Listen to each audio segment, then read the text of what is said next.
Today we're looking at a disturbing situation unfolding in Chicago, involving the South Chicago Chapel Funeral Home. According to the report, Chicago police went to the facility Thursday after receiving a tip concerning the way bodies were allegedly being stored. When officers entered the building, police say they discovered 57 bodies in different areas throughout the funeral home. The report states that the bodies were not refrigerated and were reportedly in various stages of decomposition. And this wasn't simply an empty building sitting somewhere away from the public. This was a funeral home where families had entrusted their loved ones to be cared for after death. And now, those families are demanding answers. Imagine walking past a funeral home every day, seeing cars coming and going, and smelling something so bad that you eventually start wondering where it's coming from. Now imagine finding out that, according to police, dozens of human remains were allegedly being stored inside that very building without refrigeration. That's what investigators said they discovered at a funeral home on Chicago's South Side.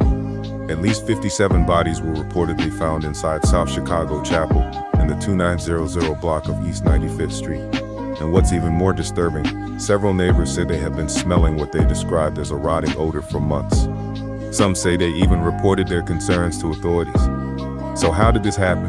And why are families now showing up, desperately trying to find out whether their loved ones are among the remains discovered inside?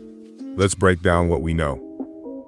According to the police reports cited by the Chicago Sun-Times, authorities received information that bodies at the South Deering Funeral Home were allegedly not being stored at or below 40 degrees, which is required under state regulations. Police then went to the funeral home on Thursday. When officers arrived, they were reportedly met by funeral director Clark Morgan. According to the report, Morgan accompanied officers as they walked through the building. And during that walkthrough, investigators say they discovered the 57 bodies. The remains were reportedly located in different parts of the funeral home. Police said the bodies were not refrigerated and were in various states of decomposition. But there was another disturbing detail. According to the report, a funeral was apparently supposed to take place that day. Family members reportedly said the funeral home was supposed to deliver their loved one's body to a church for a wake, but the body never arrived. Imagine being a family member waiting for your loved one's remains, only to find out that something much bigger was happening inside the funeral home. The situation became even more complicated after officers initially left the building. According to the police report, when officers attempted to return inside, Clark Morgan reportedly told them that after speaking with his attorney, he would not allow them back inside without a warrant. Police reportedly told Morgan they did not need a warrant to inspect the building during operating hours. But according to the report, Morgan then padlocked the door and left.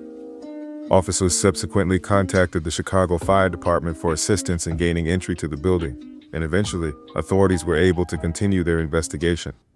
Another important detail from the report is that the business's license had reportedly been revoked the day before police arrived. That raises another major question. Why wasn't the funeral home inspected by police until the following day? The information provided in the article does not fully answer that question. Now here's where the story gets even more disturbing. Neighbors say they had been noticing something was wrong long before police arrived. Several residents told the Sun-Times that the foul smell around the funeral home had reportedly been noticeable since the winter.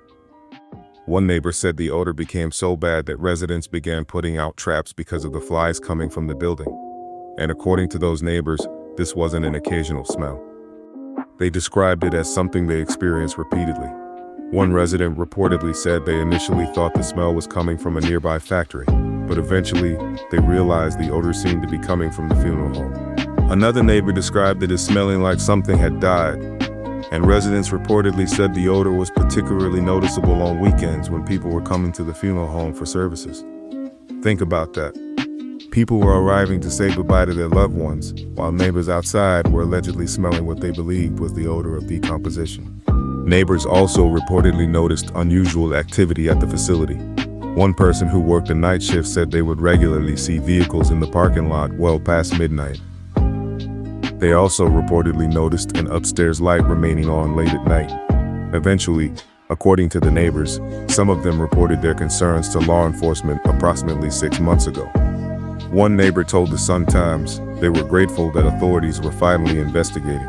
The resident reportedly said they had thought something was strange and that they had an idea something might be going on. Of course, neighbors couldn't have known exactly what was happening inside. But looking back now, those strange smells and unusual activity have taken on an entirely different meaning. Perhaps the most heartbreaking part of this story is what happened when family members began showing up at the scene. According to the report, at least one woman came to the funeral home because she wanted to ask police whether her mother's remains had been discovered inside. She said her mother's funeral had taken place on July 18th. She had reportedly been told that she would have access to her mother's cremated remains in less than 2 weeks. But nearly 3 weeks had passed, and when she tried contacting the funeral home, she said her calls were being avoided. She also said she had noticed a smell when she had previously visited the facility. At the time, she reportedly believed the smell could have been from embalming fluid. Now, standing outside while police investigated the building, she was left wondering whether her mother could be among the remains discovered inside. Her uncertainty says a lot about what families are facing right now. They're not simply waiting for information. They're waiting to find out whether the people they trusted to care for their loved ones actually did so. And there's another major development in this story. Illinois Comptroller Susana Mendoza issued a statement saying her office was familiar with the operators of South Chicago Chapel, Johanna and Clark Morgan, because of what she described as serious past practices involving another business they operated. That business was Heights Crematory in Chicago Heights. According to Mendoza's statement, her office permanently shut down Heights Crematory last year after investigators found improperly stored bodies and hundreds of cremated remains that reportedly had not been returned to families. Mendoza said investigators found bodies that were stacked together, not refrigerated, and partially exposed. She also criticized the record keeping at the facility. Now, according to the statement, the discovery at South Chicago Chapel has raised concerns because the same operators were involved. That's why this case isn't only about what police allegedly found Thursday. It's also raising questions about whether previous problems should have triggered greater scrutiny. Chicago Mayor Brandon Johnson called the reports deeply disturbing. In a statement, he emphasized that families trusted the funeral home with their loved ones during some of the most difficult moments of their lives. He said that trust appears to have been profoundly violated. Meanwhile, the Cook County Medical Examiner's Office is now working to determine exactly who the remains belong to. According to the article, officials are examining the condition of the remains and searching for documentation, including identification information and death certificates.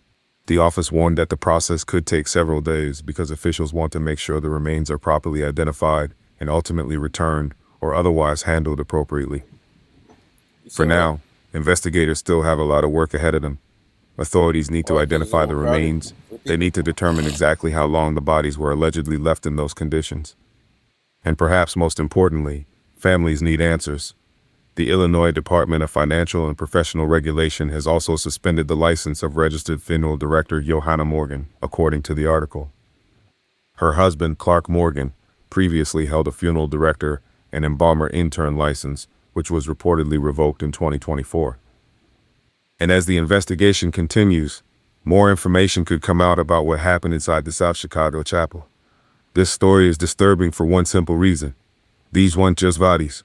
They were someone's mother, someone's father, someone's child, someone's friend. Families trusted this funeral home to care for the people they loved. Now, some of those same families are standing outside the building, waiting for answers about what happened to their loved ones. And for the neighbors who say they smelled something wrong for months, Thursday's discovery may have finally explained what they had been noticing all along.